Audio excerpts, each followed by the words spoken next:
तहरीक इंसाफ के अरकान असम्बली के इस्तीफों की मरहलावार मंजूरी के खिलाफ केस की समाअत के दौरान चीफ जस्टिस उमर अता बंदियाल ने PTI को कौमी असम्बली में वापसी का मशवरा दे दिया है। चीफ जस्टिस ऑफ पाकिस्तान ने तहरीक इंसाफ के वकील को कहा कि जल्दबाजी न करें, सोचने का एक और मौका दे रहे हैं, पार्टी से हिदायत ले लें।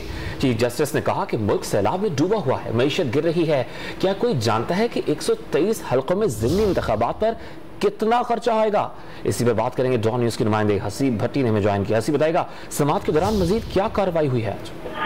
देखिए, जब चीफ जस्टिस ऑफ पाकिस्तान ने ये पूछा कि इस ज़िमनी इंतखाबात के ऊपर कितना खर्चा आएगा, तो इस पर फैसल फरीद जो PTI के वकील है, उनका ये कहना था कि इमरान खान ने सैलाब मुतासरीन के लिए 13 अरब रुपए दिए हैं। इसके साथ साथ उनका मजीद ये कह रहा था कि साबिक डिप्टी स्पीकर कासिम सूरी जो है उन्होंने इस्तीफे मंजूर किए थे, जिस पर चीफ जस्टिस पाकिस्तान ने करार दिया कि उन्होंने इस्तीफे उसी तरह मंजूर किए जिस तरह उन्होंने रूलिंग दी थी। इसके साथ साथ उनका मजीद ये कहना था कि कुछ रवादारी से काम लेना चाहिए। इस वक्त मुल्क की माशी सूरत-ए-हाल ऐसी नहीं है कि ज़िमनी इतने बड़े पैमाने पर ज़िमनी इलेक्शन करवाया जाए। लिहाजा PTI के वकील को ये मशवरा दिया गया कि वो जल्दबाजी से काम न ले और अपनी जो पार्टी लीडरशिप है उनसे हदायत ले। उन्हें एक चांस और दिया जाता है कि वो अपने जो केस है उसको